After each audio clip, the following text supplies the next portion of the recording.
Hey everyone, my name is Andrew Davis, and you are watching Conversations in Pop Culture. And yes, I am scandalous like an Ashley. And this episode is brought to you by Pocket Jack Comics, which has a Kickstarter right now, and they're offering a fun, sexy, limited edition swimsuit cover, only limited to 100. So it's super limited. They're up in about 2.5 hours. So I definitely recommend you going to check it out if that's something that you're interested in. And maybe if they don't all sell out, they'll appear through Preston, or you could ask him for a copy at pocketjackcomics.com. But enough about that, because I have with me board game and comic creator Chris Brown. So welcome back to the show, man. How's it going? I'm doing good. I'm pretty happy. I'm feeling very Taylor Swift lately, but that's not the point here. That's not the point, because we're talking about you, and you got a lot of stuff I want to talk about. And I think the best place to start is with a quick introduction of who you are, because obviously you are Laughing Rogue Studios, Laughing Rogue Game Designs, obviously comic oriented, and there are people hearing about you for the first time. So, basic idea of who you are before we get into what you kind of got going on. Sure. I'm a board game designer, comic book maker, author, and so on that tries to create as many immersive worlds for you to play in as possible. Yeah, and then I just want to dive a little further into this, because obviously some of the games you've developed is Gone Hunting, Gods of hmm Metal.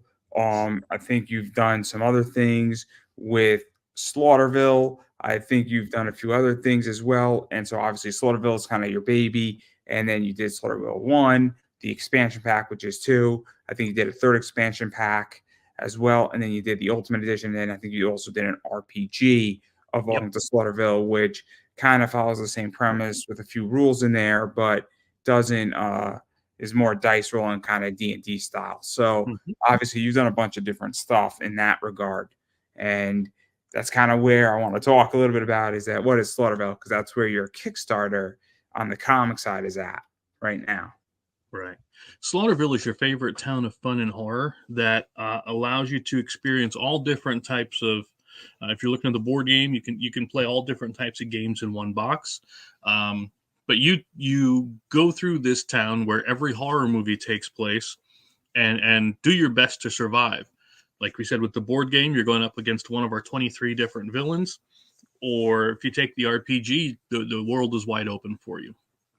And the comics are my story of what would happen if I were in the game. So let's actually talk about this, because obviously you started off with the game side, and then you hmm did Slaughterville 1, and then that kind of funded, I think, on Kickstarter, or I don't know if you funded the first one on Kickstarter actually, but I think you did really well with a bunch of them, and then obviously it's just expanded from there.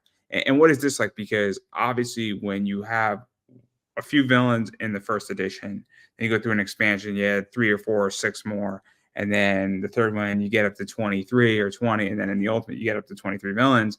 There's a lot of replayability in these games.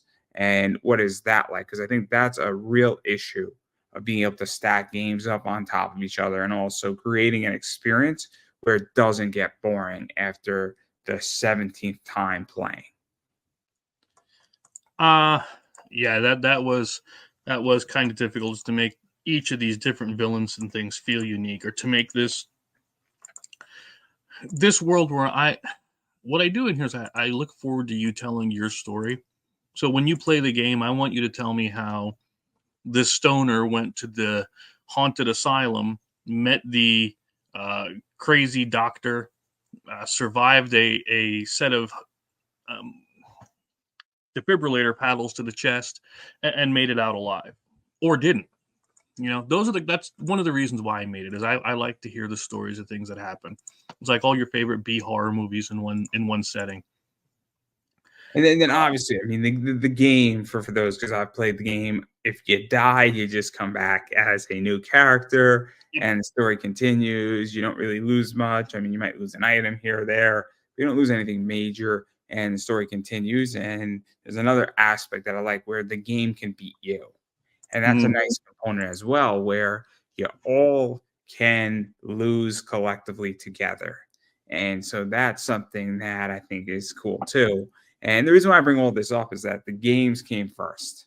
Yes. And obviously you have transitioned, or not transitioned, but expanded out from the games into the RPG, and then obviously doing the comic stuff. And Mhm. so what prompted that? Because that's a whole different sector. You know, board games and comics are second or third cousins in a Yeah. lot of ways. Yeah, of course, I've always loved reading the comic books. God, since late '70s, early '80s, kind of a thing. And that's 1980s for those that don't remember that era. Uh, and what I wanted to do is, like I said, I made the board game for you to tell your own story. I wanted the comic book to be what would happen, or what is my story for the town. In fact, somebody asked me today if I would let them do videos, like B movie vignette kind of videos of the thing, and I'm like, yeah, that's what I did this for. Go nuts. Let me see it, show it to me, I'll share it. But that, and then the RPG is, I wanted to give you the same world, but not limited by the boards. You're not limited by the cards you overturn. You have the entire world to play in. So let's actually really talk about the comic stuff, because that's really what I think is interesting. Because you and me have gone through the board games, we've gone through a bunch of other stuff. Obviously, we spoke about volumes one and volumes two, and I do want to talk about this volume because what I think is interesting is that you're on your third volume, and each of these graphic novels is dealing, or mini graphic novels, I think there's 64, 68 pages, is Mhm. dealing with a new villain. And it's interesting because it's your story, it's your characters that you pick that are dealing with this villain, but this villain obviously has ties to the game. And it's almost like you're rolling the whole game and yourself and telling it, but it's also very narrative. And so, what is that like? Because obviously there's cross reference, but then there's also other things that happen that you can do in a comic book that you can't do in a board game. And Absolutely. so, it's very interesting in that regard because similar but very different. Right. It really was kind of freeing to be able to tell the story this way. And like, what I will do is, if I know I'm going to be using certain locations that are in the board game, like the forest, I will set the cards here for the forest, and I'll pick five or six. And, like, okay, how can these fit in the story so that the people that play the board game get the reference? And it also helps make the book a little more exciting as well, because, well, now you have this reference to the game, and it creates that link, that callback, if you will. So let's actually talk about this when you're writing this and you're even doing that, because it is a real advantage, I would imagine, that you have a board game and that you have a world and you have a very visual board of what you're doing, and you could technically roll and see what happens. And obviously you're not rolling a dice, and there's certain parameters that you have in a comic book, and a comic has to be more narrative than the board game, but you can actually visualize saying, cool, we have forest, and so it can find this item, this item, and this item in the forest. And do they find it, or did they miss it? Or what does that look like? Because, and I don't think I've told this story, but I used to bake, and I used to, for my friends, what I did is I made cupcake Catan. So what did I do is I set up Catan, and then I built my cupcakes and iced them around that theory so that I understood where the settlements were going. And so I had a board of Catan on one side and I had the cupcakes on the other, and it was almost like a physical model. And Hmm. that's what I think is so interesting about this book, and even volume one and two, is that you actually have a physical model Yeah, involved with it. yeah. It's not 100% that you need the game, but you'll get the references if you've played it. Let's put it that way. Or that's a fact, but I was even just thinking about it even just as a writing tool, because Yeah, sometimes you can big. visualize something. Mhm. So as an interviewer, I've been doing this so long that I can visualize and interpret and understand how an interview is going to go when I ask certain questions. And that's a real skill. And I feel that, with certain people in their writing, is that some people understand the visualization and others don't. And I Yeah, think that's what's so cool about this, is that you actually have a way that you can play out an idea.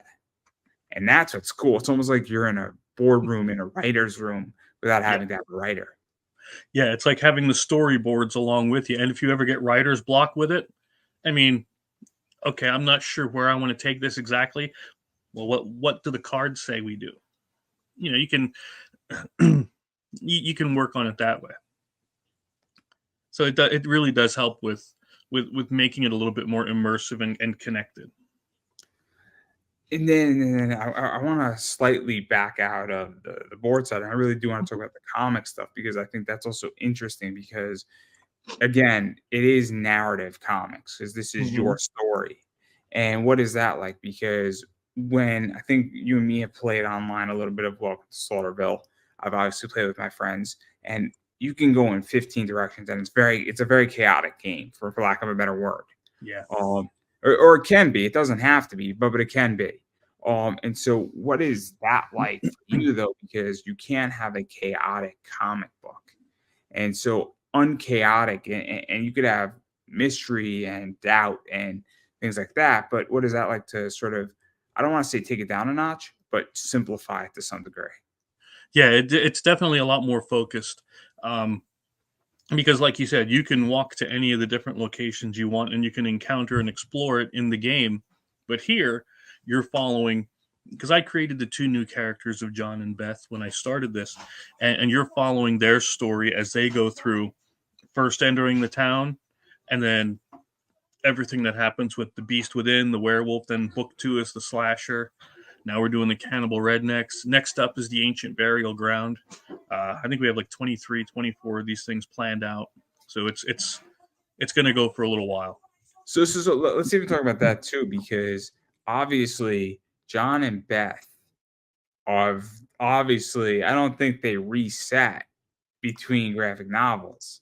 So they just dealt with the beast within, they just dealt with the werewolf, and now they're dealing with cannibal rednecks, Mm-hmm. like, and then they're gonna deal with the ancient burial ground, which is probably a mummy or something similar to that. So clearly they're gaining experience, and so Mm-hmm. you need to figure out your character development too, but it's also they're going into this new territory and that new territory, and then what happened in the beast within that affects them in this regard. And that's kind of a interesting position, I think, to be in, because it's kind of like, okay, like, what did they learn from X? And even if you go back to the game, if you play it the third, second, fourth time, clearly you don't have any special abilities on the fourth time playing it, but you do Mm-hmm. have knowledge of how to play it and what strategies to employ. So it's so interesting because there's so many parallels. Yeah, it definitely there's a lot of lasting consequences, just like if you were playing the game itself. Um, for instance, if you were, I don't, they tell me I'm really bad at this because I want to spoil the whole book, and I do, um, but I can't do that. So, but there are things in this, especially in this third volume, that change the world greatly. I'm going to put it that way. Change the way that everything is going on. That's where I can leave it without spoiling. I'm horrible at it, I know. I'm not going to push too hard, but Yeah, it's but it's not. if you read the end of book one, you know what happens, and then again, that thing is lasting. There is no reset with this. There's no respawn. Guys, Wait, if you don't want it to be ruined, just pause for 30 seconds, cover your ears. yeah, Dumbledore dies. I'm sorry. Um, Snape so kills he Dumbledore. dies, guys. He dies. And Malfoy took the most powerful wand, and then Harry Right. just Malfoy. I'm sorry if I ruined Harry Potter. It's Um, yeah. Snape, Snape, It's Snape, Star, Snape. it's Star Wars with sticks. That's what it is. Okay. It's true. It's true. Yeah. It's true. It's true. It's true. Yeah. It's But damn true. speaking of Kurt Angle, that's a different story. We'll get into that later. I'm sorry. I don't want to get off on it. Dun, dun, dun, dun. I got three eyes. Inside. Three eyes, guys. Yeah. We could But talk what about I Iowa, but I figured that that's a very different conversation. But getting back to Slaughterville here, because this is where it's interesting, because I don't know how you interpret these graphic novels. Are they Mhm. all the same game or the equivalent of the same game, or is it a stacked up relevance of a game? Because the way I view it is that if I play round one with Slaughterville and me and my friends get together on Friday night and then we end the game, the next time we play, it's a brand new game. It's not a Right. continuation. And so I don't know if graphic novel one is a continuation into two, or if there's consequences from one that shifted the world, but two is kind of a stacked up game because it's interesting when you go into things like this. And maybe I'm reading too much into it, maybe I'm off base, but because you could, I don't know, because you could read one and two in that way. Yeah. I No, feel.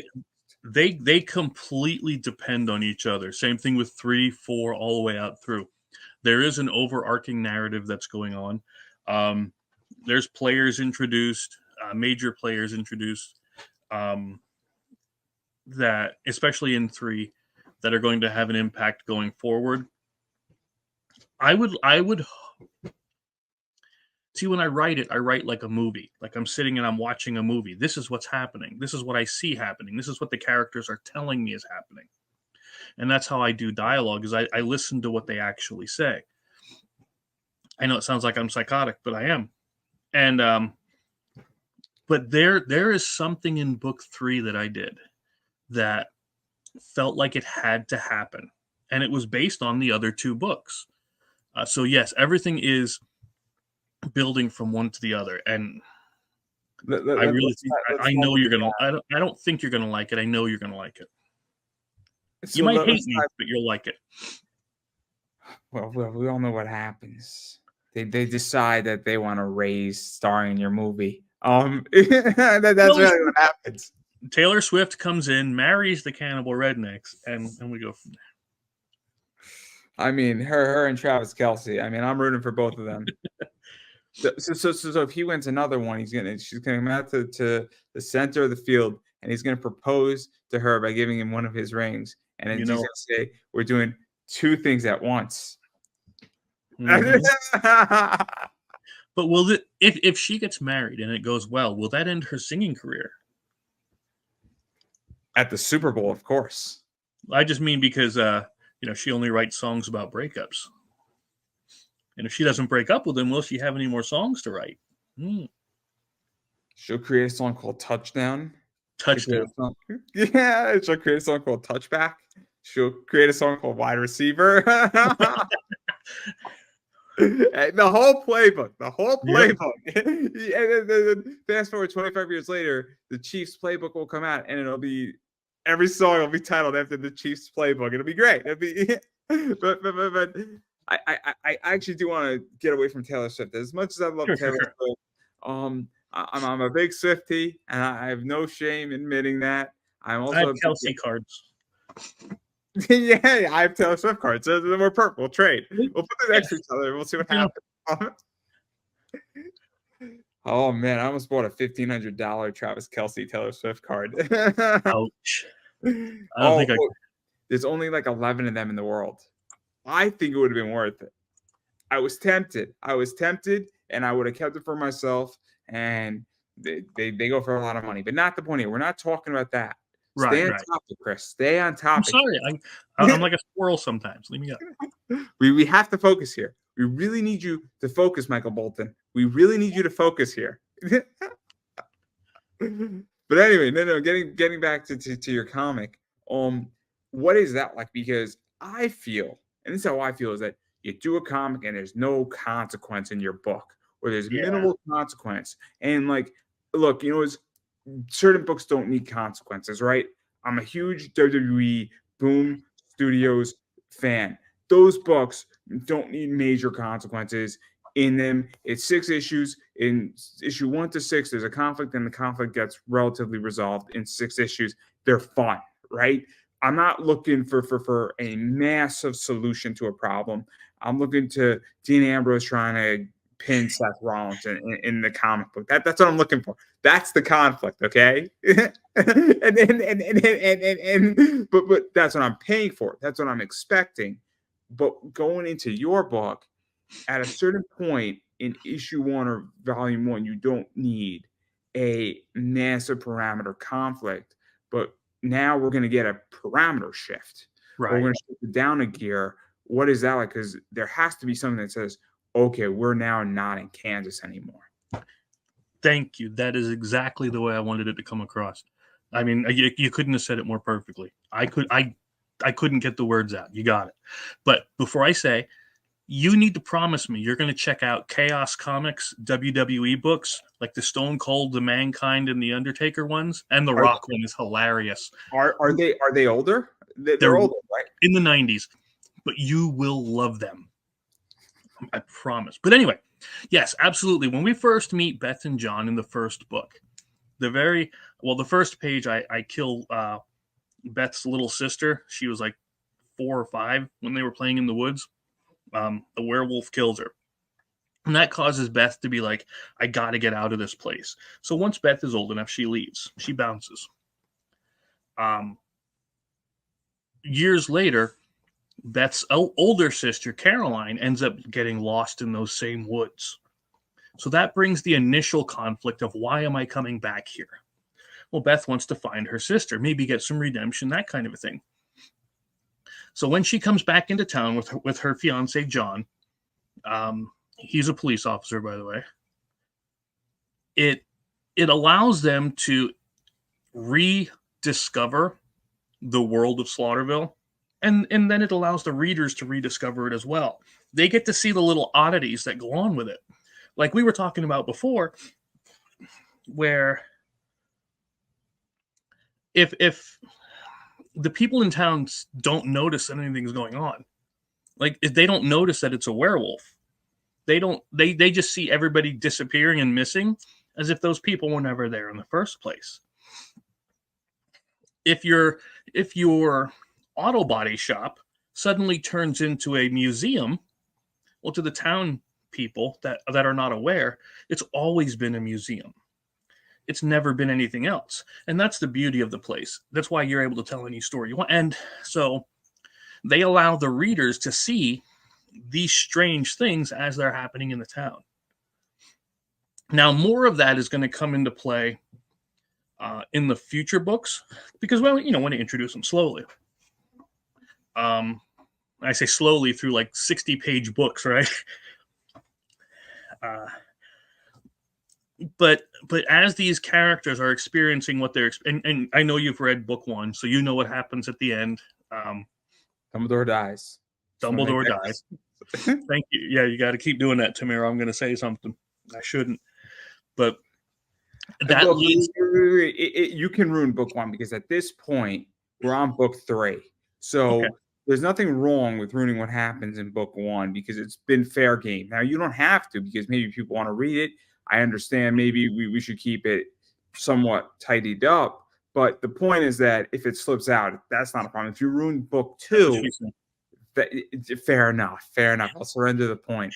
But if you ruin book 2, I would say, wait a second, let's not go down that route because right. Book 2 is newer. But the reason why I bring this up is that there does need to be a shift that happens at a certain point. In an interview, I'm going for an hour, hour and a half, 2 hours, maybe. There's no conflict in an interview that happens, right? But like you're playing a video game, right? So one of my favorite games is Resident Evil 4. There are paradigm shifts, for lack of a better word, in the game. Ashley gets kidnapped. You're going to deal with that. The village fights a bit of a shift where, cool, this is what's going on. But then you're dealing with Altagantes and you're dealing with other weird creatures and big bosses. And like, okay, now we're not in this anymore. And then there's some pretty big shifts in Resident Evil 4. The reason why I dropped Resident Evil 4 that came out in 2004. We're talking about almost 20 years ago. So we just made a remake of the game. So if you haven't played it, I think it's fair game to say, look, there's certain events that happen in that game that say, okay, we're now in a serious problem. That first village fight, when you have no ammo, you have legitly 30 bullets and a handgun, a 9mm handgun, and you got to kill 35 villagers and a chainsaw man. We're in a very different environment now. Yeah. And it happens relatively quickly. Right. So, but I digress. And that's the same kind of thing too. He came into that village completely unaware of what he was going to experience. When they came into town, when they came into Slaughterville, they didn't. Beth kind of had an idea that something weird happens, but she's been away for so long, she thought maybe she was going crazy. And so when she gets back in there and has to re-experience all of this again, and John gives the perspective of the new guy who's never been around it before. So he's seeing all of this for the first time too. But he has the police more analytical side. And yes, at the end of book one, each book kind of introduces the next villain, and the slasher is definitely revealed at the end of book one. The cannibal rednecks are revealed at the end of book two because they're the star of book three. And so each one will lead into the other. And there's like I said, there is a big shift in the way that people will see and think of the town in book three. I don't want to spoil. I don't. Because again, this is storytelling. I had Mike Barron on, and Mike Barron, I cut up a clip, and it's not coming out for probably another 10 weeks. But we're speaking about storytelling, and he talks about how 90% of things suck. It's just the rule. It's just the rule. So that means that, and then I'll admit it. I like to think that a bunch of my interviews are good, but probably 90% of them are not great. So if I do 150 interviews, I'll be lucky if I get 25 or 30 that are really good for that year. But if I interview for 30 years straight and I get 30, 40 good interviews a year, I now have a lot of content. I have 250 great interviews. And that's something that I think people forget. I mean, you listen to Joe Rogan, not every interview Joe Rogan does is great. Joe Rogan is a great interviewer. And Joe Rogan has a lot of fun on his show, and his show is great. But there are episodes that are better than others. A shitty episode for Joe Rogan is still probably better than most. But the point that I'm getting at here is that I think there's an issue of storytelling and understanding how to pace a book, and understanding having those shifts in there. I think is crucial, and I think it's a real skill. And book one, it's kind of a one-off, leading into book two. But obviously, I don't know what's going to happen in book three. Right. Would have been helpful if you sent me a copy, like a digital copy. I could have read it. It would have been helpful. But I digress. Because if you're telling me there is a shift where there's an awakening, might be a good way to put it. So, but I don't want to push too far into this because I do want to talk about the other stuff where making a board game is complicated. And it's its own set of problems. I've never done it. Making a comic, I've never done that either. But I have probably more knowledge on how to make a comic just because I speak to more people about that. And I interview a lot more people on that topic. And so what is that like, though? Because they present different challenges. And what is that like? Because the comic industry is very complicated right now, both on a creation level, what people want and what people need and what people are interested in. And also the funding aspect is complicated. The distribution method is complicated. What you actually need to print, how to print it, how to fund what you need extra to print. The business model is complicated. And I mean, the expenditure of this shit is massively complicated. And even how to get eyeballs on what you're doing. Right. Yeah, that is, as far as the logistics, that actually came a lot easier to me. The problem with logistics is cost shifts so rapidly, and we hate passing on shipping costs to customers. I don't. But you have to.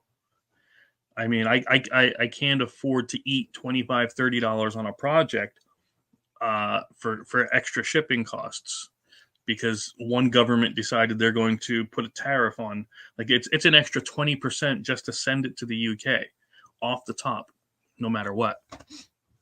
It's insane. Or anywhere in the EU really is, I think 17 to 20 something percent. But as far as the design goes, go ahead. Oh, no. What I was gonna talk about the shipping is I think is interesting. I charge anywhere from 12 to 14 bucks when I ship out a book on my eBay store. And people say, dude, your shipping's expensive, and somebody else is shipping it for 9 bucks. And I'm like, well, that's fine for them. But Yeah. this is legitimately what it costs. Now, I will say this is that sometimes I get my shipping down to $8, but other times it's been 12, 13 bucks. Mm-hmm. And so I'm not making money on your shipping. No. And what I find is that people have an understanding of why they're buying and why they're spending money on shipping. Now, I'll eat a dollar or two on Mm-hmm. certain products. Like I can afford if I'm selling a $45 book that I paid 20 for, I could take a buck or two and I'll take the hit on that. Or I'll ship it on 12-day shipping and not Right. 3-day shipping. I've done that too. And that helps to reduce cost. But again, I don't have a problem. I don't think most people have a problem with shipping. I don't. I think if I'm spending $700 and I live in the United States on a Kickstarter, I'll be very honest, I would like free shipping. Mm-hmm. No offense, because I'm spending enough money that you should cut me a break on the shipping.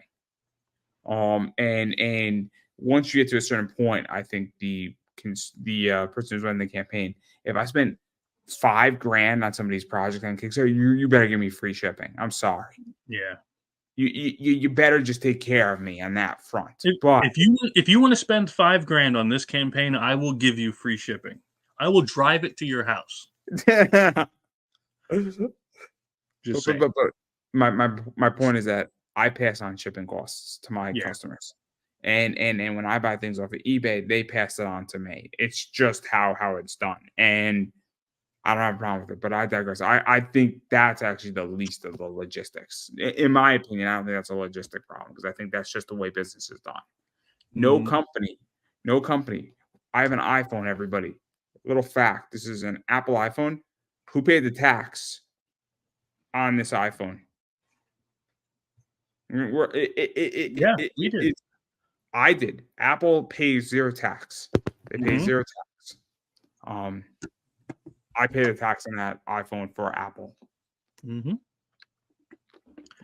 And as for designing the game versus designing the graphic novel, of course, I have more freedom to design the graphic novel to be any way I want. And to a sort, I do with the board game too, but I have to make the board game balanced. As so many games, and sorry, so many games with card games or anything have it where they have it. You can clearly tell they have a favored method of winning or a favored character because that thing is so overpowered that you can almost get it and win the game, right? With my games, I never want that. In fact, with certain other card games that are not out yet that we won't mention, um, I designed it so, and already I had that. Oh, this person should be more powerful. I'm like, no, they shouldn't. They have to be balanced. They have to play so that everybody has an equal chance of winning, and but still feels fun. You know what I mean? Now, for instance, I did brutal honesty when I first made this game like 10 years back. I included Sherlock Holmes because public domain and all that. But I made it so that Sherlock Holmes was a mantle that's passed down. Yes, there was the original Sherlock. He passed away, as people do, unfortunately. And they started the Holmes Society. So every year, one person is inaugurated, I guess, or anointed with the mantle of Sherlock Holmes. And until they die, that's who it is. Um, So that's how I was able to bring Sherlock Holmes into Slaughterville. So it's not the original Holmes, but it's one of the society. And I had a whole, I swear to God in heaven, I had a whole backstory written. I posted it, and I explained to people how he came into the story and how you as the player could be the Sherlock Holmes. But when I made the character, uh, I got the starstruck thing, and his ability was a bit on the overpowered side. So when I reprinted, I toned him down a little bit just to make it more viable. I don't have a problem though with overpowered characters in collaborative games. because overpowered characters in collaborative games where, okay, cool, I forget the game, but it's it's you versus the island. I forget that game. It's a great game. So each turn, the water is rising, and if the water Forbidden reaches Island. Forbidden, oh, it's a great game. It's one of my favorite games of all time. It's the best game to play if you know you have an asshole friend who wants to fuck up the game. Yeah. It's amazing. It's amazing. It's that and Shadow over Camelot is a great Oh game my too. God. Yeah. I That bought that game game dirt cheap. Dirt cheap. If you have it now, that game is bank. It's impossible to find, but it's going for big money now. Bought mine for $12 at Barnes and Noble on sale. Really? I think they're going like $200 now. Mine's not even open, and it's great. And I'm not Always the investor. Always the investor. No. I bought it because they were playing it on tabletop. I'm like, this seems like a lot of fun. And there you go. And hope for the best. I mean, technically speaking, I got Santi and Phoenix because of tabletop too. Mm-hmm. Her and I've interviewed her like 4 or 5 times. Super smart. I just reach out and it's crazy who says yes. Say yes to the dress, Chris. Say yes to the dress. That's a great show. That's a great show in so many ways. But again, I'm getting distracted now. But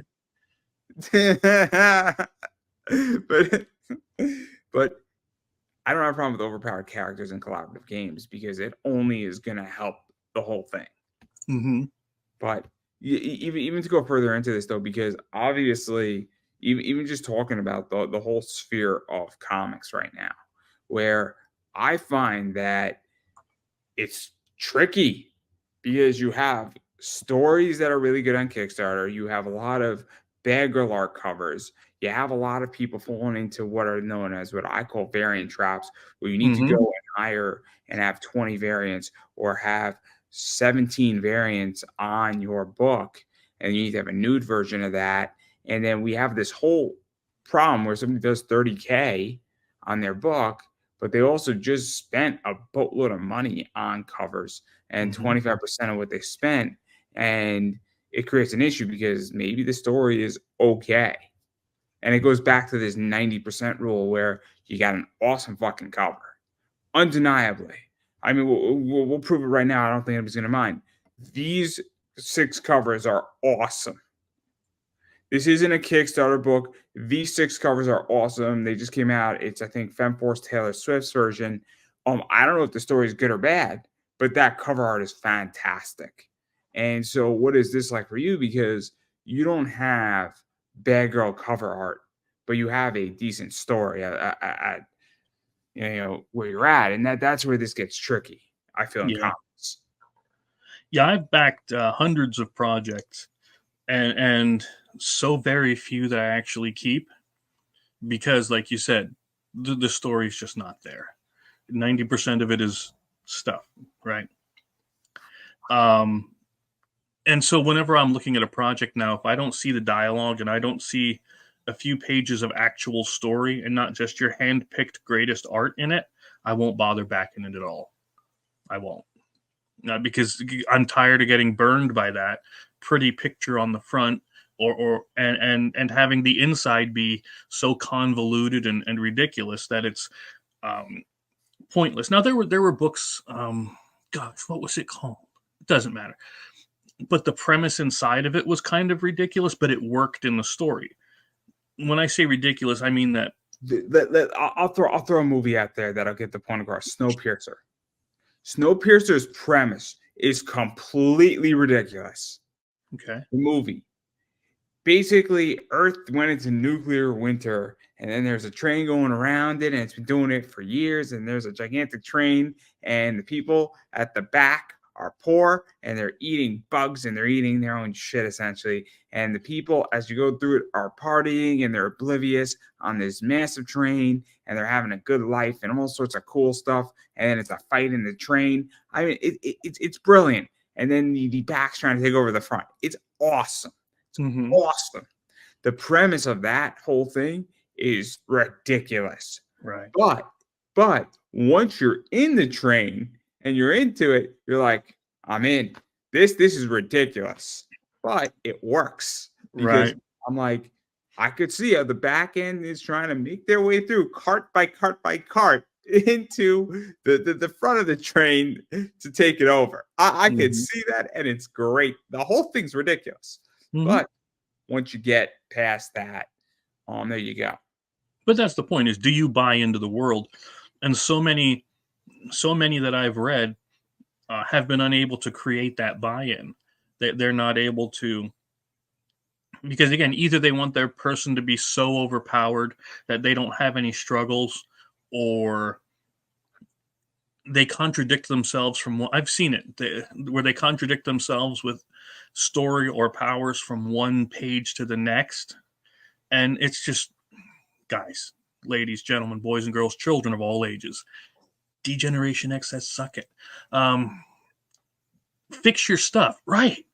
Fix it. Get your story right, and then if you want to have your 57 different covers, go for it. But if that's the only thing you're offering me is 57 covers, keep them in your box, man. I don't want them. I want a good story first. Yeah, see, I'm so different now where I just want cover art. And I want those cool covers. I like this stuff, but also on a Kickstarter. If I like a cover and I think I can make money with it, I'll buy 3 or 4 of them. Well, we're coming at it from a different aspect, though. You're coming at it from, I'm going to buy to resell. I'm buying to read and enjoy. And you're wrong. I know. Let me grab that knife out of here. Hold on. Oh, it's... This is so terrible. No. Look, I will buy a graphic novel. So I just bought Corey Hardyman's Sister Mercy, Volume 1. I think it's 8 or 9 issues. And it's a hardcover, and I will buy a hardcover nice edition of a graphic novel because I want to read that book. I just bought all of Destiny New York from Pat Chan, volumes 1 through 6, because I never got to buy it, and I want to read that book, and I want to own that book. And I read volume 1. I really enjoyed the concept. I enjoy Pat Chan's writing. I enjoy where it's going, and I'm curious where the hell the rest of the story's going. I enjoy Destiny New York. But I don't want the single floppies of that book. To me, I'm at a point where I will buy graphic novels on Kickstarter if I don't like your variants. But I also am an artist hunter. So Sun Kumanaki, I love Sun's work. I love Gregor Watson's work. I just had on. I love Ebass. And so that's the other thing too, is that I like certain people's style and I like their art. And so I back plenty of people's Kickstarters. And maybe I'm part of the problem, but that's just but it also creates a problem because you get Gregor Watson on a project of yours, I'm now more interested, right? Yeah. If you get Senko Manaki, I'm now more interested. You get, I like Luke Stone's work. I like Luke Stone a lot. I like what he does. Yeah, it's great. You don't have to take it down. Don't worry. Don't take it down. I don't want to damage your beautiful thing. But no, seriously, don't take it down. Don't take it down. No, sorry, I had to blow my nose. I didn't think you'd want to see that. Oh, no. I thought you were going to take it down. I don't want you to take it down. I was being very serious about that. I don't take down expensive things either. From my wall or from my boxes. But anyway, the point is that I'll buy a graphic novel or something if I want to read it. Or I'll buy it digital because I'm at a point where I'm just like, but again, I don't know. And again, I'm right with you. But I got the story down first. I have the story to where I want it. And I only have one cover on this one. I actually talked to Greg Bow. He's a good. You know what? He looks. When I first met that guy, it was at a convention down in Georgia, and that guy looked scary. Like he looks like, I'm going to kill you if you talk to me. But when you talk to him, he speaks like I'm Greg Watson. Like that. It is crazy. Yeah, nicest guy you'll ever meet. And he had me. He was going to set up with me, and he was going to do one of the covers for this. It didn't happen. We had a scheduling conflict, and it's fine. That's life. But so to blame Gwen. No, she was nice. She was nice. I've never met Gwen. That's a joke. I'm pretty sure everybody understands that's a joke. Yeah. But let's actually even talk about that a little bit too, because obviously there's a bunch of stuff I want to talk about. So I think a bunch of people don't have an idea of who their characters are. Exactly. So you know wrestling, right? I mean, LA Knight. I mean, the basic realm of wrestling right now is that you got Finn Balor, Damian Priest, Rhea Ripley, Dominic Mysterio, um, Drew McIntyre, Seth Rollins, and then I'm trying to think of who else is on Raw that's relevant at the moment. Um, I think that's six people. Maybe you got R-Truth. You got, I mean, if you don't, R-Truth is a comic book character. R-Truth, if you put R-Truth and you try to make, actually, R-Truth would be a great WWE champion. It'd be hilarious if he was the WWE champion. That would break people. That would break people. But the point is that R-Truth is comedic relief, and he's a really talented wrestler. He reminds me of the initial Y2J Chris Jericho thing, who knew it was a bit that he was playing and it just goes ham all in on it. That's why you gotta love it. Oh, it's brilliant. I like how R-Truth is like, if I win, you're not in the Judgment Day either. And then David Priest is like, I like this idea. The whole thing, the 34 Miracle on 34th Street fight. Oh my God, with R-Truth. Oh my God. Oh, but it goes back to character, right? WWE knows how to use R-Truth, and I think a lot of people don't know how to use their characters correctly, because I don't think they've had a conversation and sat down and said, "Who is my character?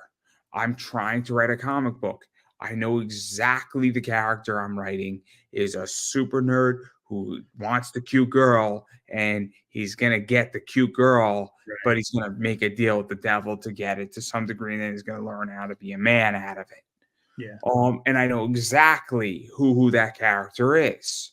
So that character just wants to score the winning touchdown. Mm-hmm. And just be recognized by the cool kids. Doesn't want to have a beer with them. Doesn't want to do anything wrong. He just wants the recognition. I think that's a problem right now. And I think this is where comics and why DC, Marvel, and a bunch of other people are losing market share. Yeah. It's more complicated than that. But for this argument, yeah. Right. And some of them stop so quickly at the superficial. Like you said, he wants to be recognized by the cool kids. But then they stop to ask why. Why does he care so much? Why? And I say he, but of course I could mean she. I could mean whatever. Yeah. He could be, he or she could be gender fluid, Chris. Doesn't matter.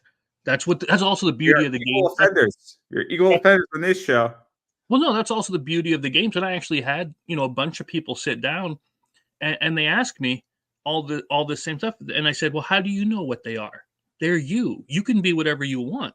So can they in the game. So can they in the RPG. I'm not saying anything about these guys, gals, whatever. It's up to you. And I've had people from all walks play with me. I have video of, but anyway, before I get back into it, before I forget, so many people, like you said, forget to go into who the characters are, and they bring you something that's so vapid or basic that there's no way it can last. And yes, if they are just doing the cover, I'm calling it cover scam, where that's all they're trying to do is sell you a cover. Quick might be a good way. Okay. What's that? Cover quick buck. Yeah. And that's all they want. And look, I'm not blaming Greg or Greg Bow. I'm not blaming any of them that make the covers, because make your money, son. Go get that money. But the creators should know. Go ahead. No, you first. No, I interrupted. No, it's fine. I insist. Dude, you've known me for like 5 years. I don't get upset with you. No. What were you saying? But I think they should honestly, if they really cared about the art of comic books, and I really truly do, that they would worry more about the story. Like modern Marvel, like you were saying, you can tell modern Marvel doesn't give a damn about the story anymore. There are 10 books a year. or let's put it this way. Marvel probably produces maybe 200 issues a year. I think it's a fair, probably more. More than that.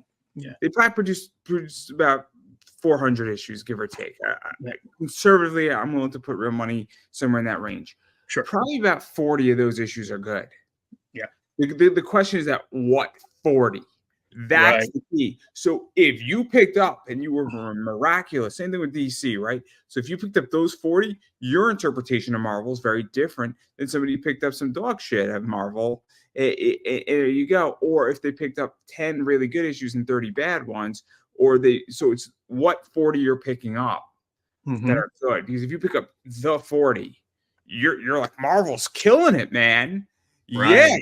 Like it's kind of like, if you parlayed that Buffalo and Green Bay were going to beat the Cowboys, I'm good at betting. I'm really good at this. Or if you're like me and you pick Tampa Bay and you put like 10 bucks in Tampa Bay and people are like, you were wrong, Andrew. Really? Who won that game, everybody? Yeah. But Like there were, and I'm going to stick with Marvel because that's what we're talking about. There was a gentleman, and I don't know him personally, but Jason Aaron. Okay. When he was on other books, I didn't care as much. Like he didn't get the character. But once they threw that dude on Conan, he was pretty good. Like he brought you into it. he wrote a So book. it's a thing. I don't think Marvel understands the management side of where people need to be. So Jason Aaron hated Thor. Yeah. He hated Thor, and I thought he did a good job with Lady Thor. I really did. I thought he did a great job with Lady Thor, Jane Foster. I really liked that book that he did, the first volume. I thought it was great. Now here's what I think. Jason Aaron did a book called The Other Side. It's about Vietnam, and it depicted a Vietnamese soldier fighting for the freedom of his country and a U.S. soldier who was trying to catch gonorrhea so he wouldn't have to go to war in Vietnam. Mm-hmm. Talk about legit parallels. So the night before he's drafted, he's trying to hook up with like 2 or 3 women to catch an STD so he wouldn't have to go. So some guy would rather get an STD than go to fight in Vietnam. That tells you everything about that war. I mean, in a nutshell, beautiful book. Dave Stewart was on the book. It was done by like Vertigo or Image, like I think it was. So what happened is that the book initially was done by one company, then it was purchased or relapsed the Image in graphic novel format. Great book, awesome story, 4 issues, not 120, 130 pages. Great book. One of my favorite books that I've read about war and about life. I wrote a great review on it. I think Jason Aaron read it. He's like, he retweeted it. It was cool. It was great. It was great. So the point though is that he understood those characters. Right. And that's what I think is an issue. I also feel that there's nothing wrong. I feel like a bunch of people, and you and I both have friends in this, and I'll tell you who I'm thinking about, where they don't know what type of company they are. Mm-hmm. So it's okay to say, look, I'm a variant central company with an average story, and we don't pretend to be anything else.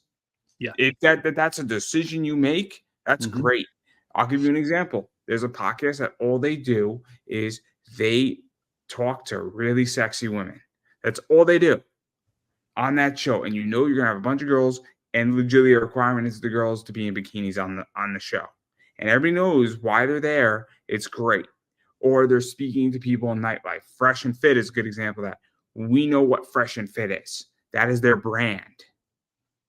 There's nothing wrong with having a brand. But so somebody could say, look, I have an average story with the most amazing cover art, and I'm going to smoke you, and you're going to come right into my Kickstarter, and you're going to want one of everything, and then you're going to want 2 of everything. There's nothing wrong with that. Right. That's a business model. But I think a bunch of people want both. Yeah. And I don't think you can get both.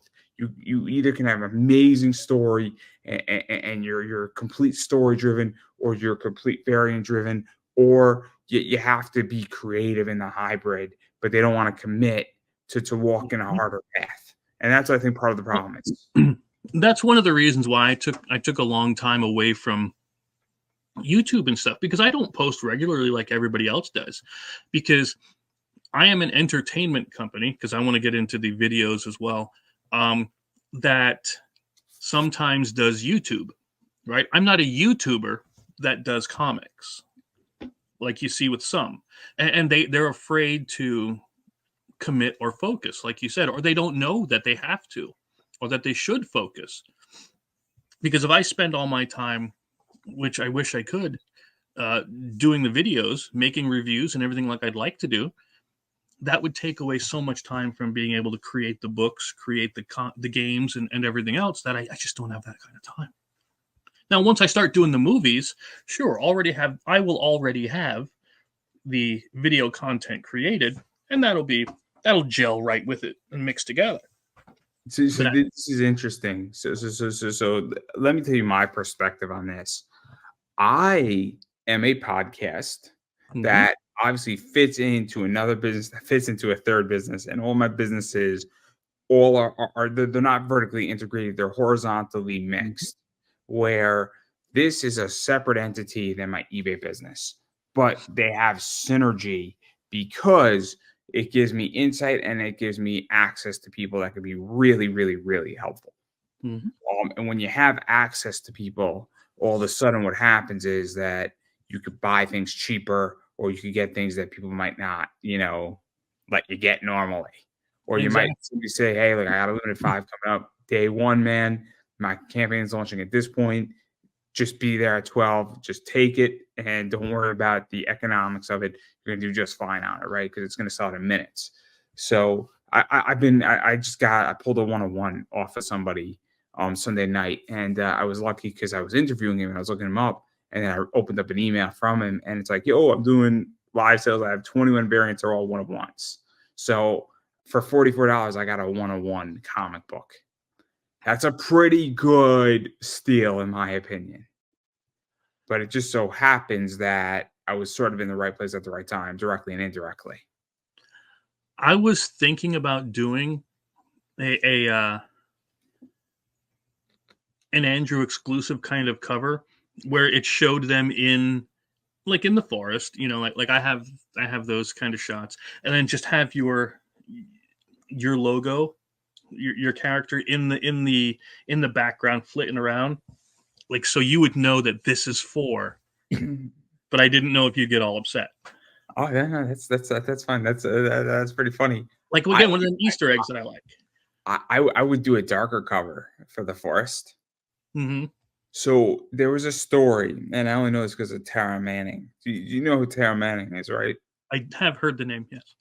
She was, I forget what podcast she was the focus of, but she was a beauty queen and a teacher who disappeared and was murdered by 2 of her high school students. Mm-hmm.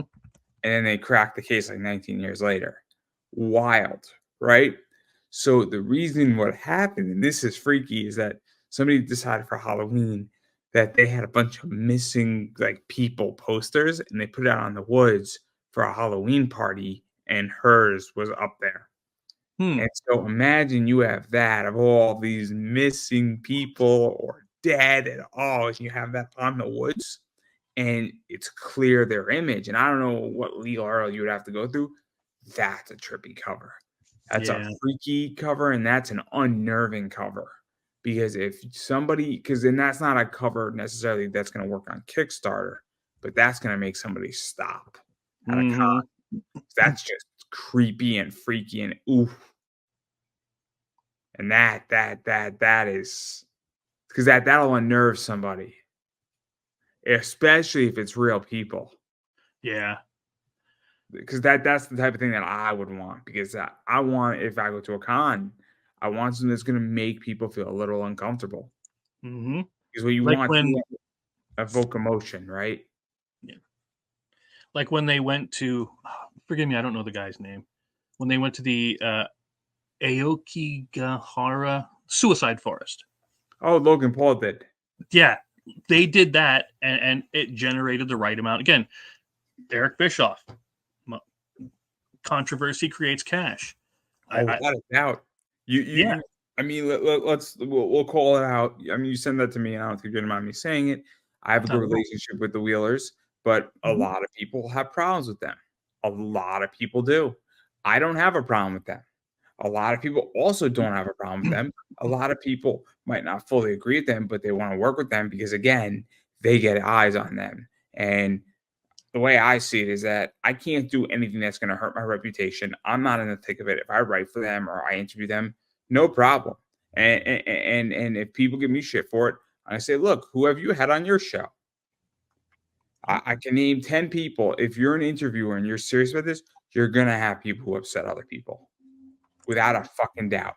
Yeah. If you're not upsetting people or having a plethora of guests that piss people off, you're not working hard enough. Mm-hmm. That doesn't mean you want to do it every day. It just means you want to do it enough. Mm-hmm.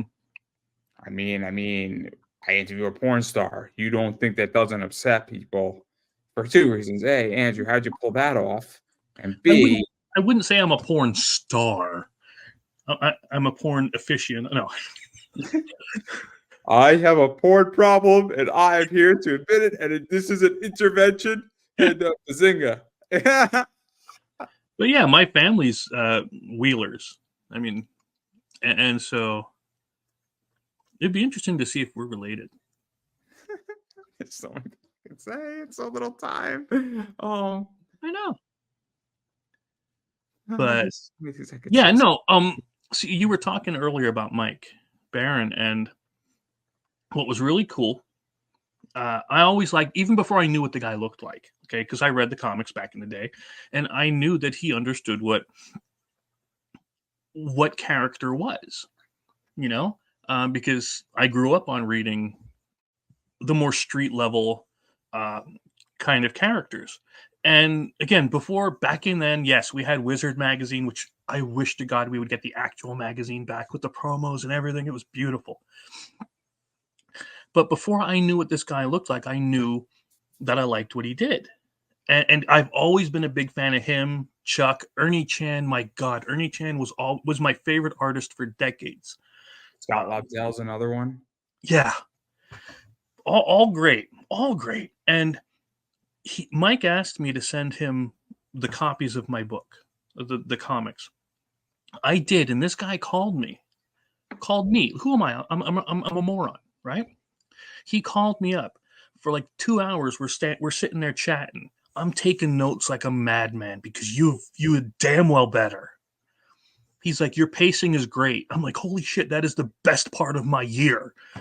When Mike Barron says your pacing, he likes, oh my, dude, I could have filled the cup right there if you know the Jay and Silent Bob reference. But he gave me great tips on how to build better dialogue, and I got all of that before book 3. I put all of this into book 3 with the pacing, with making impactful moments, but realistically impactful, not just shock value, you know. And that dude helped me more than I could ever say. So let's actually dive into this too, because I hate to say this. So I've had pleasant conversations with Chuck Dixon. I've had pleasant. I mean, when you're talking to Chuck Dixon about Milo Yiannopoulos, that's a blast. Really? Milo Yiannopoulos interviews Chuck Dixon, and then I interview Chuck Dixon like 4 weeks later. Oh my fucking God. I love Milo still. Milo's a trip. Milo is something else. I love Milo when he was Ivanka Wall. I thought that was the funniest thing. He's in drag. Oh my God. And he's just coming out with a Statue of Liberty thing on his, in drag. Oh my God. Just I never laughed so hard. Because Milo is it's so ridiculous and it's so clown oriented. But I do disagree with Milo Yiannopoulos on hazing. I'm not a fan of hazing, and I think he's wrong on it. I think he's wrong on it. He's like, oh, a bunch of kids get drunk and those, and there's been enough deaths with hazing incidents that I'm sorry, Milo, you're fucking wrong. You're wrong on that one.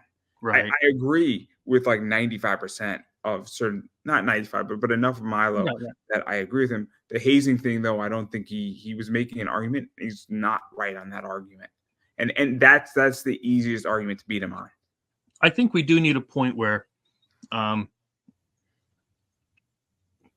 kids need to be allowed to toughen up and create that ability to handle conflict, because these days nobody can. But that's different than hazing. That's different. That's what I was going to say. That's what I was going to say.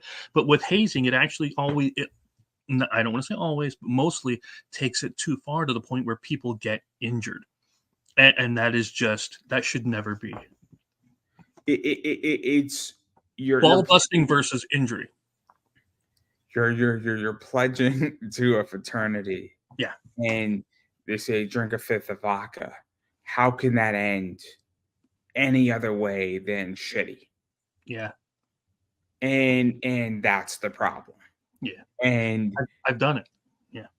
and so there you go. And so what Milo was making the argument is that, oh, nobody gets hurt with that. And no, dude, it's a risk reward problem.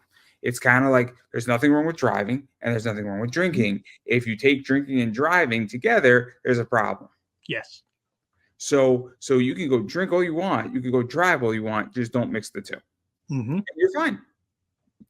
Absolutely. And this goes back to what I'm going where I think a bunch of people also in comics, I'm just curious what you think, don't know what they are, right? Mm-hmm. So I know exactly what I am with my eBay business. I know exactly the parameters on what I buy, how I buy it, and why I buy it. And 90% of the time I'm right. 90% of the time I am right where in the sweet spot.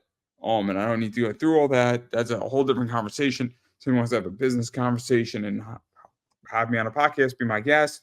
But the point is that I know exactly where I am in my business, and I know exactly what I'm not. I'm not going to go pick up a book on a retail package.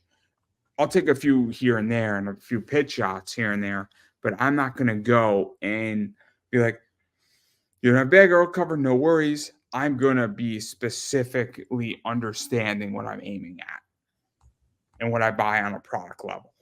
Mm-hmm. And I think that's what people don't understand in comics is that if you are a Western, you have to follow the rules of Westerns. If you are a space odyssey, you have to follow the rules of Space Odyssey. If you are an American manga, you have to follow those rules. You can't break those rules, or if you break those rules, you got to stay in a slight vein where, okay, cool, you could do an action figure thing in a more American style if you're doing an American manga, but you can't be doing surreal art. Mm-hmm. What were you gonna say? So yeah, you have to have a good reason for breaking those rules.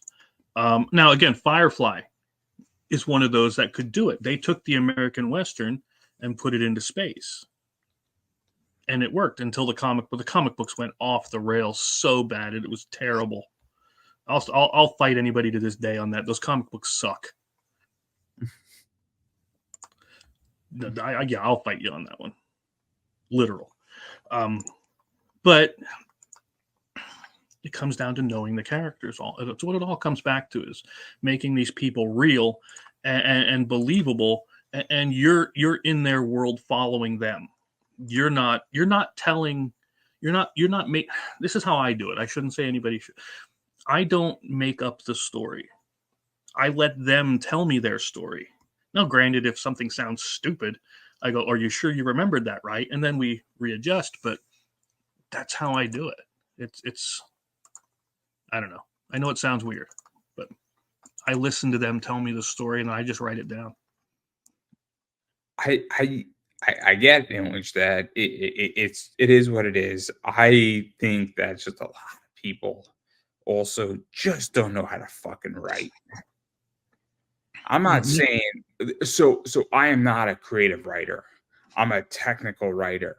When I'm writing about stocks and I'm breaking down fact after fact after fact on something, and I could give you a very economic theoretical reasoning for picking a stock, and I could write you a 600 word essay on that with ease, saying this parameters, this is its earnings, this is this, and here's why you should buy it. And what I'll probably do is that I'll probably even just bullet point out, because I'll say, cool, I'll give you a paragraph, I'll give you that, and then I'll just bullet point out the highlights because it's the fastest way, but that's technical writing. And I'm creative technically in that way.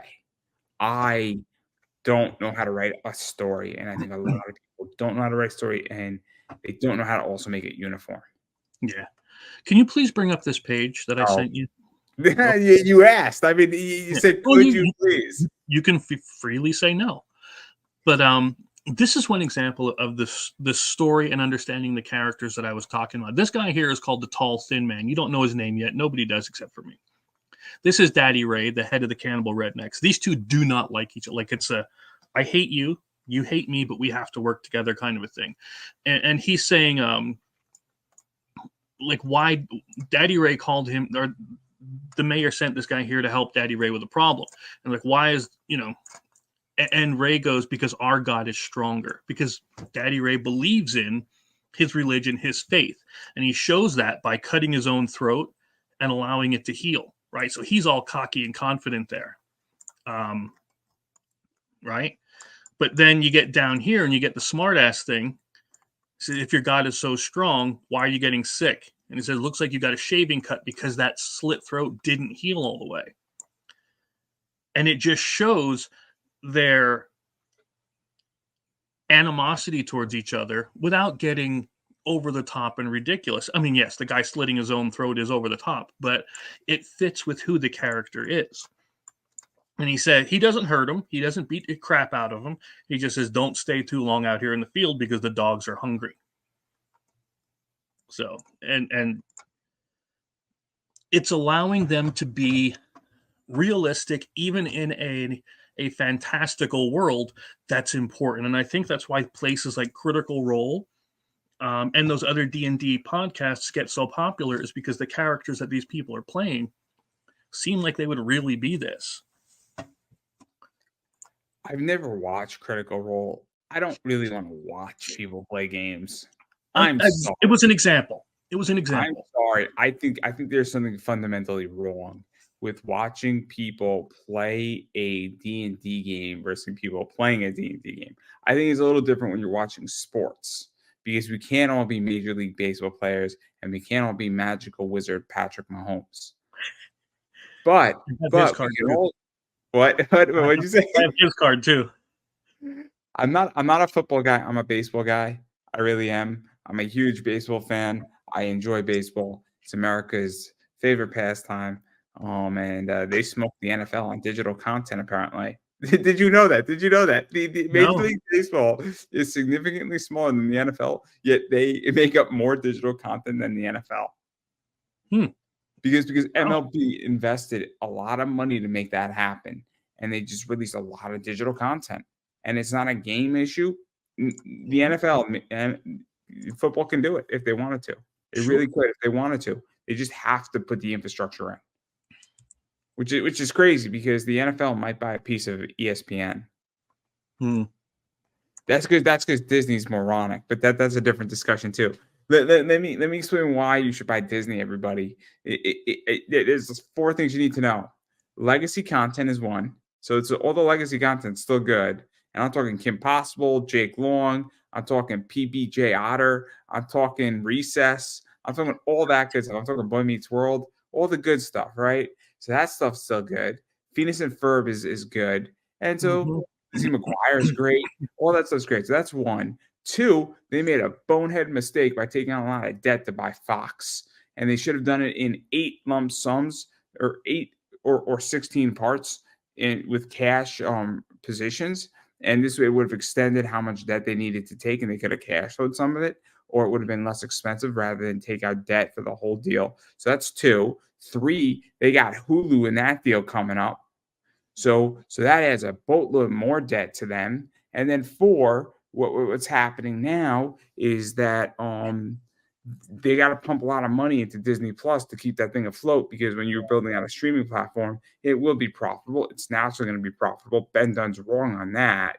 He doesn't think that streaming is the future. I'm like, no, it is. It's crystal clear. But you got to pump money into it to stabilize it first and foremost. And Peacock's done it. All the big players are. Amazon has done it too. And so that's the 4 reasons why you buy Disney, everybody, because they're going to get cheaper before they become massively more profitable. And the Alien Queen is now a Disney princess. I mean, and then the new Disney prince is game over, man. Game over. What? No. It's John McClane. John McClane's a Disney prince. Is he? Yes, he is. Technically speaking. Fox owns Die Hard. That's right. They do own Die Hard. It's amazing. It's amazing. John McClane is a Disney prince. Huh. I need that shirt made up right now. I'm working on it. Hans Gruber. Well, yeah, it makes sense. Hans Gruber was like Scar at the end. Then you can, see, yeah. Hans Gruber was Alan Rickman, right? Oh, one of the best. Oh, he was great. He was great in Galaxy Quest too. Yeah. Galaxy Quest was great. Everybody was in Galaxy Quest. Everybody was in it. It was a knock on Star Trek, but it was really good. It was really good. Yeah. Oh, it was great. It was absolutely great, and it was. I mean, Tim Allen's character was a rub at Kirk, and how shoot every time he loses his shirt when he does anything. Yeah. That also who's the actor? Shatner. William Shatner. Oh yeah, William Shatner. Yeah. That was a dig at William Shatner for sure. Yeah. Oh, but I digress. So let's get into some controversial discussions. Absolutely. So how you feel about the Eagles? Honestly, I don't watch football. So I don't even know what happened. I don't know what's going on. I keep hearing about it. Like friends of mine, like Mike Nye, this guy I know, he's snapping because he was an Eagles fan. He just hates whatever it was that happened. I don't know what it is. So if you put $100 on Tampa last Monday night, you would have won like $300. It was bad. It was bad because they were a plus 132. So the Eagles were a negative 148. And what do? I put like $10 on Tampa. And people are like, why are you doing that, man? And I'm like, because Tampa's going to smoke them. Yeah, they're going to smoke them. And they did. It was great. It was so good. It was amazing. Wow. The whole thing is amazing.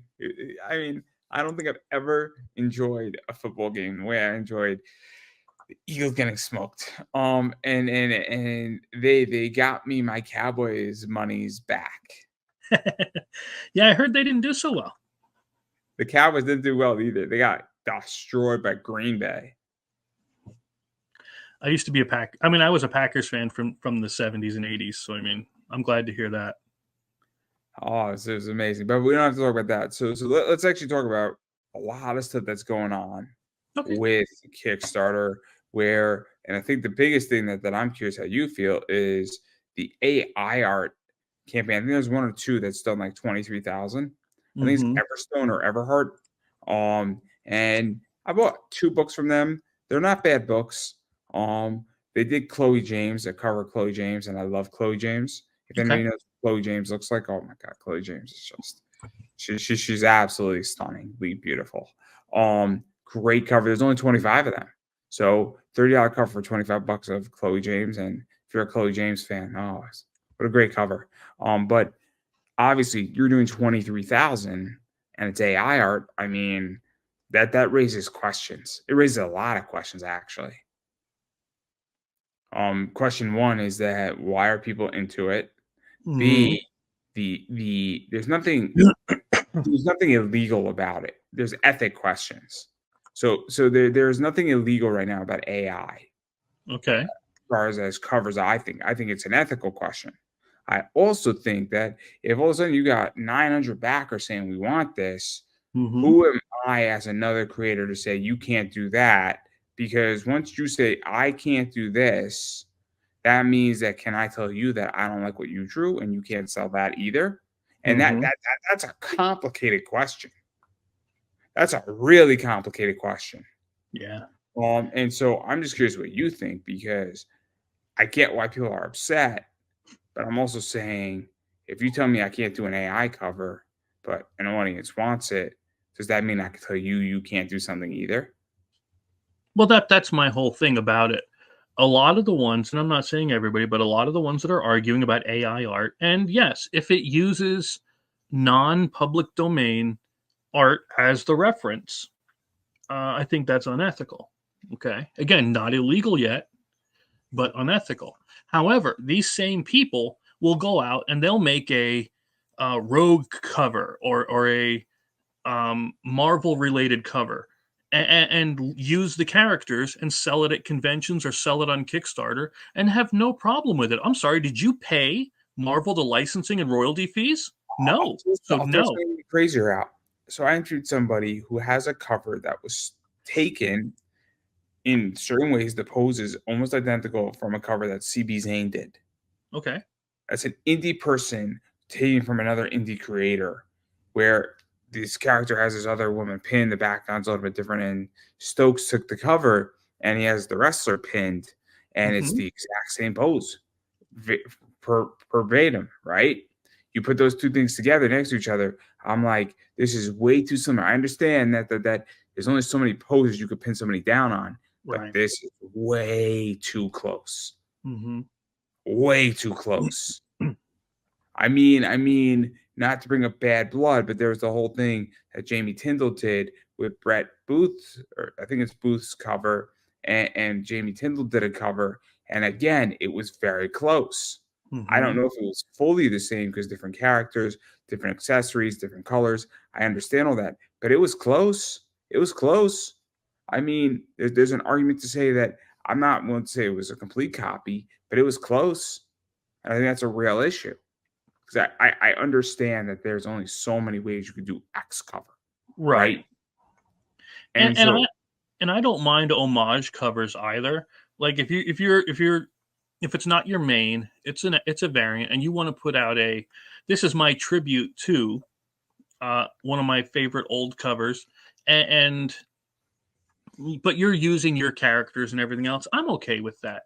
My problem is you took the character of Rogue, Vampirella, um, whoever you took, I don't care. And you're putting them on your art and then you're selling it and then you're coming to me and saying AI art is theft.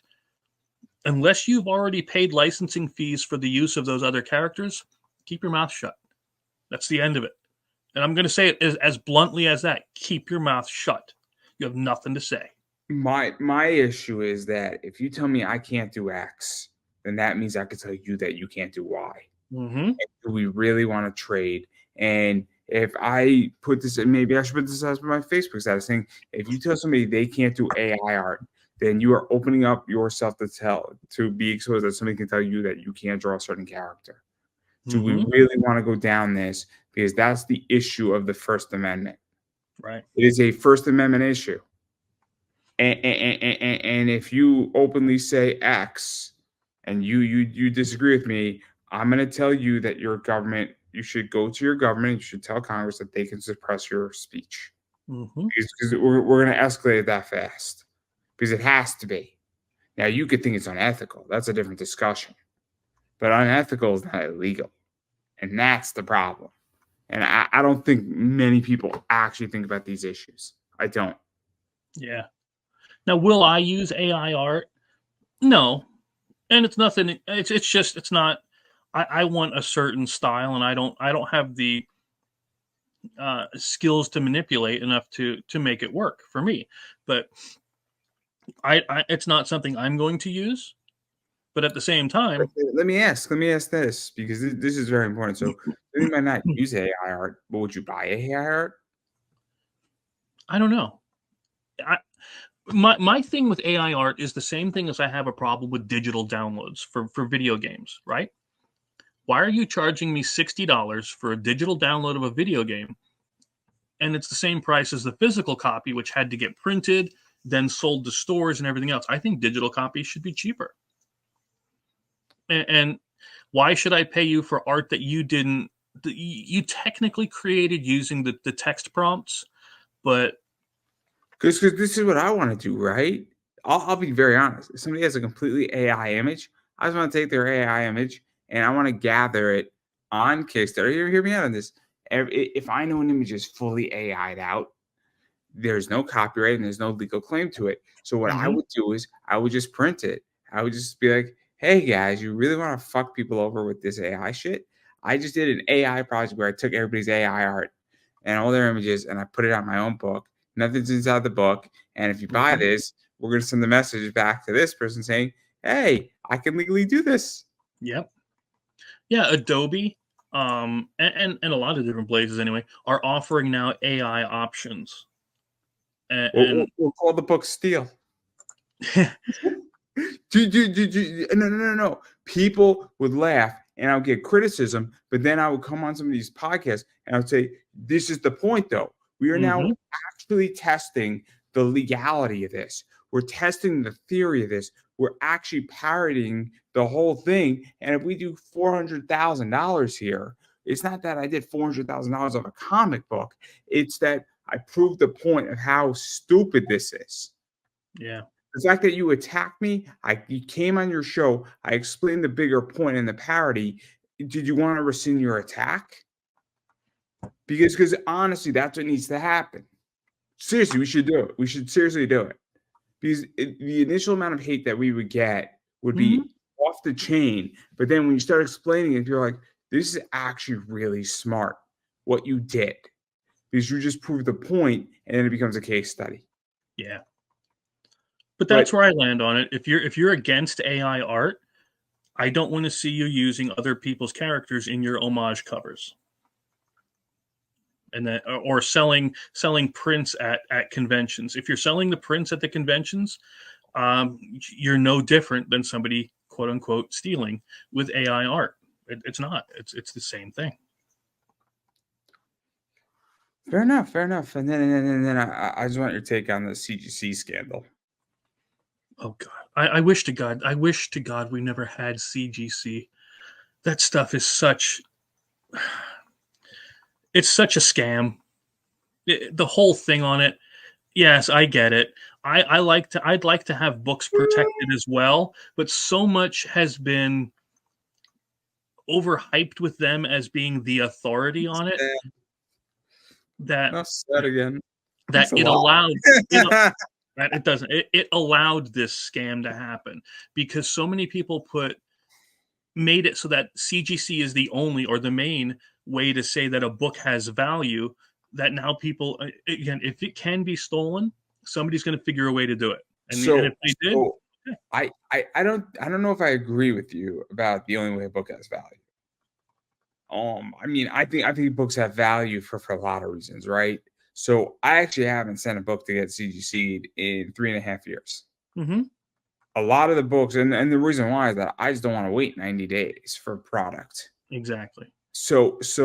But I've had books that I bought for $20 that I sold for 80, right? Mm-hmm. So the reason why the book has value is that it's numbered and it's a limited quantity. So I don't know if I fully agree. I get on a signature basis. I could surrender on a signature basis, authentication. I could also give a fair position that if you're dealing with older books, the higher the grade, the more important it is. So if you're dealing with early, is it bronze? When did the modern era begin? Is modern like late 90s? I was going to say in the mid 90s. So bronze is, I don't know what would be a bronze book. I mean, we all know what silver books are. Those are easy. We all know what gold books are. So like Teen Titans, DC Presents number 26 is a silver book, Silver Age book. So that's the first appearance of Starfire, Raven, and Cyborg. Cool book, awesome book to have. If you have that book, it's a personal book and it's gone up massively in value. I bought mine for 80. It trades for like 260. Yeah. Nice. In a 7.5, which is a good grade. It's not a great grade. See, that's my problem. I love the Teen Titans. I didn't buy it to resell it. I bought it because I love the Teen Titans. Of course.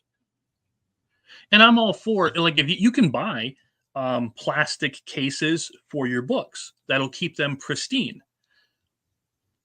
But if you open that book that has a 7.5 grade on it now, does the value go down on that book?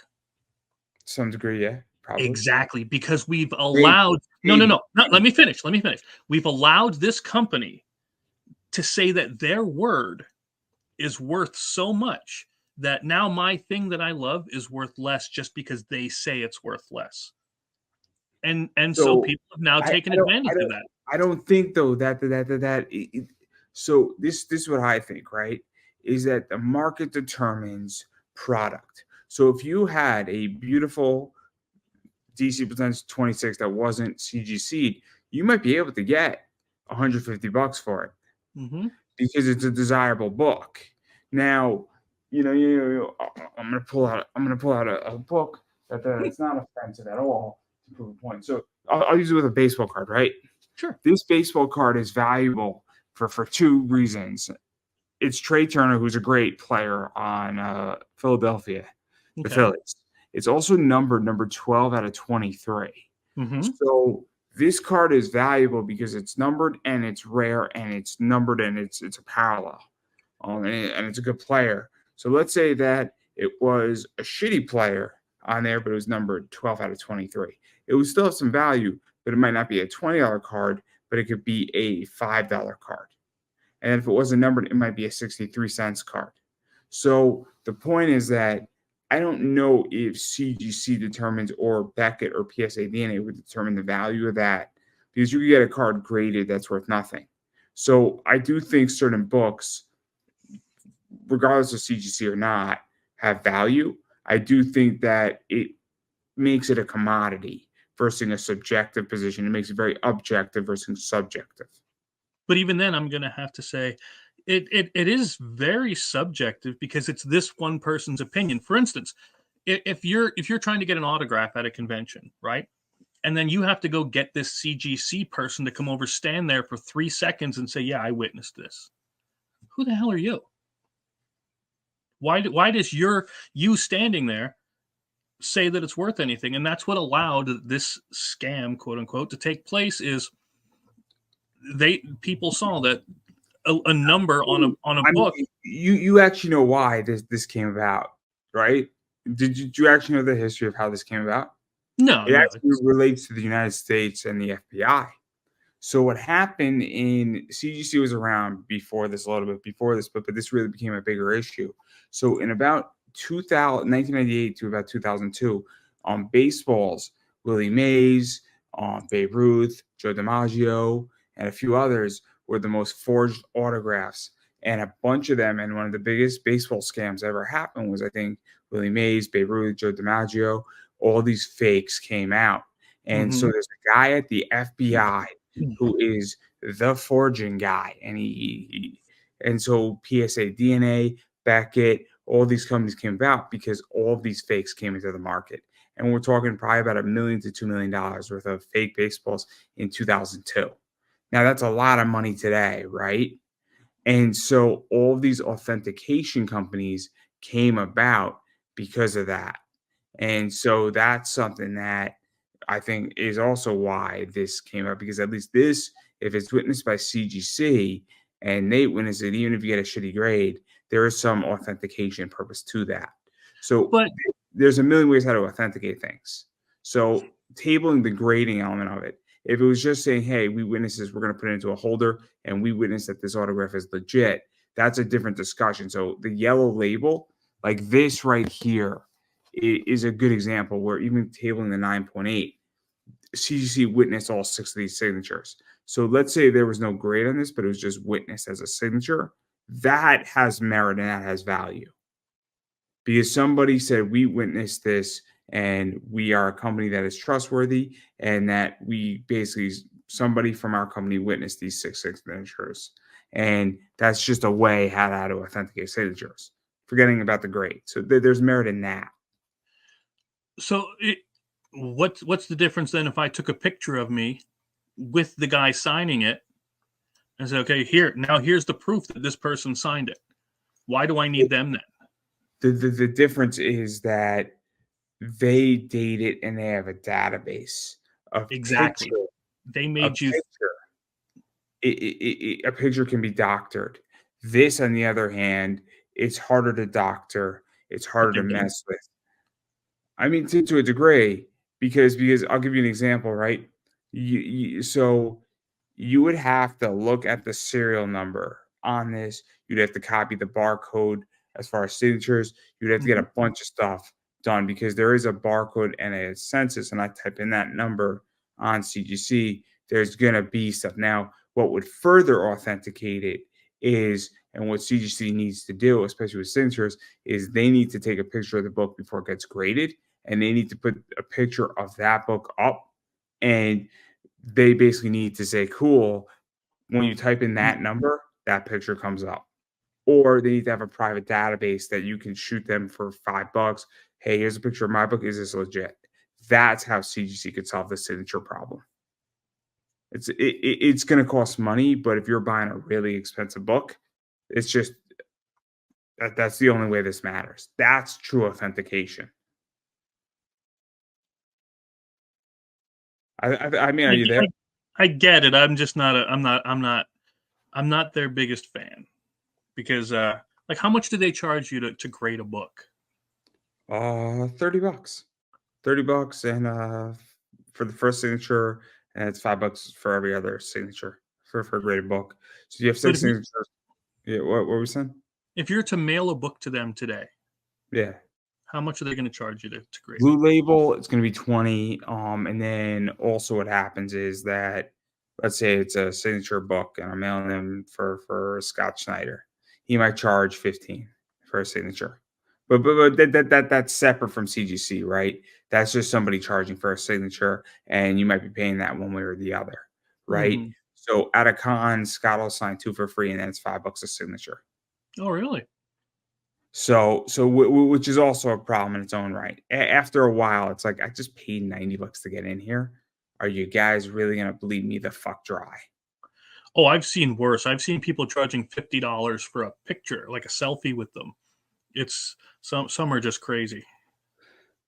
My mom says, "Why don't you go to cons?" And I'm like, "Because you need 500 to a G to have a good time at a convention." I'm Yeah, sorry. There it's gets a point where I don't have any money anymore. I don't make a lot of money after taxes.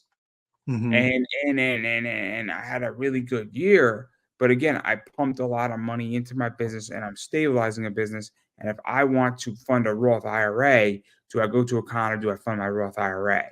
Like this is called being an adult and it fucking sucks. Yeah. No, but if I fund my Roth IRA and I'm 31 now and I have 34 years of fully funding a Roth IRA and my Roth gets 12% a year, all of a sudden $200,000 becomes what, 2 million? Or even 100,000 becomes like 1.5 million. Like, Mm-hmm. so at the end of the day, do I trade having a good time at a con, funding only 3 grand instead of 6,500 into my Roth? And that's the whole problem I have.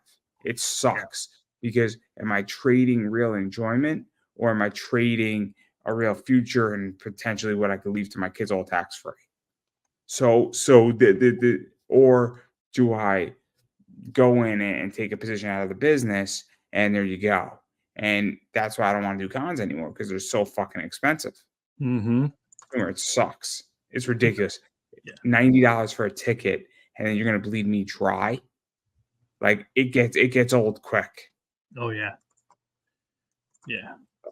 And I've that's I've had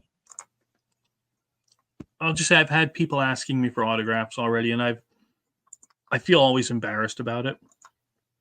But I will never ever even consider charging for something like that because who the hell am I? You know? it's And interesting. I it had a is. guy Stokes who had nothing and he was charging for signatures, charging $5. And my issue with him is that, dude, I understand that you have nothing else to add to value. You have one book, but you should be signing a bunch of books for free, man. Exactly. The goodwill that you should have put out. I understand that you have a poster and that if somebody's buying your book, should be, signing it for free because they're buying your fucking book at a con when they're Mm-hmm. spending money to get a ticket to come in. Like, I understand what he was doing, and he can do whatever he wants, but there gets a point where it's just like it's a turnoff. At least for me, it is. If I Mm-hmm. just bought your indie book and it was $10 and I'm taking a spec on you, like what the fuck, bro? Yeah. No, I did see. I shouldn't. How do I want to say it? I met this group, these two guys. Um, they did a book together. One was the comic book version of somebody else's novel, right? And so I bought the comic book, of course.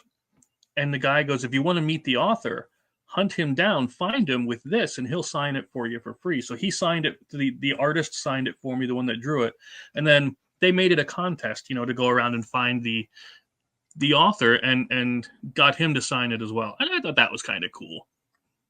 You know? Oh, no. If I buy your book and you're charging me for a fucking signature, it's getting Yeah. ridiculous. Yeah, don't do that. No, if it's getting graded, it's different. But because I understand that then that book gets flipped and they want to, but also that also gets ridiculous as well. And I'm at a point where I'm just like, okay, the free market will figure it out. And you know what? If you guys all want to play the free market, if it's working for you, that's great. If this is the answer, that's great. But that again, I'm at a certain stage where I run my business accordingly. If I do a comic, I will run my position. And look, if I know stuff's getting graded, or better yet, I might say no grading.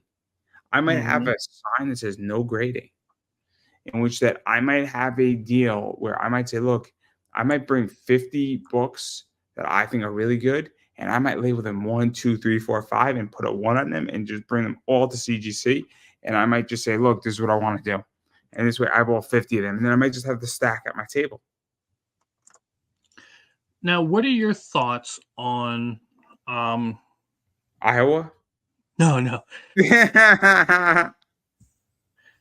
I could anyway. God bless. I can't. Don't get me off on that one. But on like con exclusive, like the only place I'm bringing this cover is to the convention. I like them. I do. I think it's smart. I think it's smart. I thought so too, and I just wanted to make sure that, because I thought about doing the same thing once I'm able to finally get back to conventions, is giving them something that you may not get somewhere else. I just thought that was kind of cool. But then I don't. But then I have to look at it and say, well, now will Kickstarter people get upset because they didn't get the opportunity to grab this? I don't know. But look, I I buy print runs out. I don't really care. I'm at a stage where, look, I'm going to be speaking to a lot of people. I'm going to say, look, I like your book. What do you got? If you got a 15 print run, I have X amount of money to do this. How do you want to run this? And this is what people don't understand. I've had people try to sell me for like $900 a 50 print run, and they don't understand that $900 for a 50 print run, even if it's a naughty and nice version 25, $900 for 50 comics is a lot of money. Yeah. It's a lot of money. And I understand you're trying to make money. I understand your artist is expensive, but I can't afford $900. I mean, printing for 50 comics should not mean, well, I mean, technically speaking, actually, if you hire Gregbo, right? If Gregbo is like 600 and it costs 3 a book, which is for 50 comics, so that's it should be about $800. It should be, it should be about $800. So 900 a grand is too expensive. Right. I need to be in a position where my cost is X and it's Y because I don't have the ability to move 50 bucks. And I like buying 15 print hollow foils out from Mount Olympus, and I don't mind buying 15 hollow foil print runs out. And I can tell everybody what I pay for those. I pay $465. Yeah. It's 15 comics that are hollow foils that trade for $30 a pop. Nice. And again, I'm selling those things for what, like $65, $70. So there you go. But I digress. We are far away from Kansas. It's not always a bad thing. But yeah, so I want to get back to your graphic novel. Now that we've ruined my career and yours, obviously you're fully funded, and I think that's a mistake people also make. This is the point I want to end on. I think is that sometimes you need to figure out where the sweet spot is, because you don't want to say I need $10,000, but I'm only going to ask for 8. Because if you get 8, but you don't get 10, you're still down 2. But you also don't want to ask for 10 and get to 9. Because I don't know how you feel about this, but it's always better to be $1,000 short in your personal bank account, but got $9,000 Yeah. and then figure out how to get the extra 10 or extra 1,000, then to be at 9,000 and missed your goal by 1,000 and still have to figure out how you're going to fund your fucking book. Mm-hmm. And so I don't know how you feel. So, because you set your goal at 500. Yeah, yeah. Because as we've talked about before, again offline, use one project to help pay for the others, right? And I don't mean that as in fund a current project to pay for a past one. I mean the other projects that you make should be selling well enough that you can put your money back into your business and fund future things. And that's what I'm doing with these books. These books honestly are just a passion project for me. They don't make me a ton of money. But I just love doing it. I really do. It's the board games, it's the RPGs that's where the money is. So and they allow me to do stuff like this and make these. And I swear to God in heaven, um, that if I had the funds, I would give these away. You know, I'd make them for free because I just like it that much. And yeah, you know, anyway, I feel like Joe Biden there for a second. Well, anyway, come on, man. Corn Pop. Corn Yeah, Pop. Corn Pop was a bad dude. He was in Slaughterville at the Me and Corn Pop go way back. It's Slaughterville. yeah. I should now you know I have to put Corn Pop in here somewhere. You should have. Oh man! Next time you do one of these, I should buy the card falling off an airplane. Falling up an airplane. Yeah. So many things. Well, We're gonna get so canceled. that's okay. It's not my first. Oh man, nobody's gonna do anything to me. Nobody even watches my show anyway. It's all good. I watch it. See, nobody watches, and then I tell everybody what to do and make money, and then I get made fun of for saying buy Netflix, guys. It's like, no, Andrew, you're wrong. I'm like, fine, buy Coca-Cola. No, Andrew, you're wrong. Buy Bitcoin. No, Andrew, you're wrong. Guys, buy Ethereum. It's 2 cents. You're wrong, Andrew. It's gonna go down to 1. It's like, and then all this shit goes up, and I'm like, what did I say, everybody? What did I say? Do you really think I'm telling you to buy something that I don't own? And that's my problem with everybody in comics, is that you think I'm telling you to do something because I don't have a stake in it. Are you out of your fucking mind? I don't tell anybody to do anything that I haven't done. Actually, that's not true. That's not true. I do tell people that they should get married and get pregnant, and I haven't done either one of those. So technically, Yeah. yeah. So terrible. But anyway, now that I ruined your career, I feel much better about myself. That's what we're here for. I do want to give you a chance to promote yourself. Where can people find you, bother you, hit you up, disturb you, get you canceled, get you rehired and then fired again, all that fun stuff. Yeah, if you want to treat me like Kurt Angle, meet me over at Laughing Rogue on Facebook or on YouTube. I'm also on Big Sexy Outdoors every Monday night. We do an outdoors show, again, as politically incorrect as possible. And I always have some project coming out. I think I have another 2 or 3 games this year that are coming out, as well as another graphic novel, of course, for later in the year. But yeah, we're always here, or we're going to hang out here sometimes, you know? Yeah, no. I appreciate you coming on. I appreciate you supporting the show because you did that too, and that's always helpful. I think we're $20 away from 66% of season 5 being fully funded. And another technically, once we get another $20, we will have all season 5 funded and a good chunk of season 6 as well. So the more money I have, the better off I'm going to be. So keep that in mind, everybody. It's very helpful. I don't make much money from this show, but the money I do make covers the expenses, and every dollar helps. Every dollar helps. And I buy me a coffee. I have Cash App. I have PayPal. You name it. And I got a lot of packages where you could buy a spot if you need it, because I do get booked up really quickly.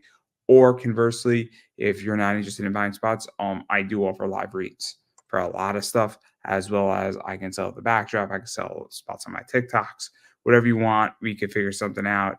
And let's just say in 90 days, I'm gonna have a really good idea of what I pull in. and I have an idea what that number is going to be, and it's a nice number. So anyway, that's something that I got, and my social media is Pop Anime Comics on Twitter /X, Pop Anime Comics on Instagram, Pop Anime Comics on Facebook, Pop Anime Comics on YouTube, Pop Anime Comics on TikTok, Pop Anime Comics collectibles on eBay. And yeah, so anything Pop Anime Comics is mine. And yeah, thank you so much for tuning in, everybody. And again, if you want to work with me, just shoot me a message on any of those platforms. Say, hey, so you're on this, really interested in potentially working with you or advertising, and we can figure something out. So that's everything that I got going on, and hopefully we will catch everybody on the flip side tomorrow. Peace.